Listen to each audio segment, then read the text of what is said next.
બિનાકા ચોકે જે અત્યારે હાલ મંદિર જગન્નાથનું મંદિર આવેલું છે, તો આપ એ બાબતે શું કહેવા માંગો છો?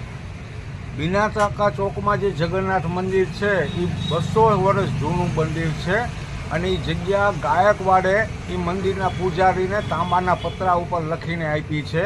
દસ્તાવેજ, કાગળિયા, તમામ 7/12ના ઉતારા સહિતની એ બધી જમીન જગન્નાથ મંદિરને આપેલી છે અને એ મંદિરમાં અગાઉ 3 મહિના અને 6 મહિના માટે 2 જણાને ભાડુઆત માટે આપી હતી કે દીવાબત્તી ખર્ચ નીકળે એટલે.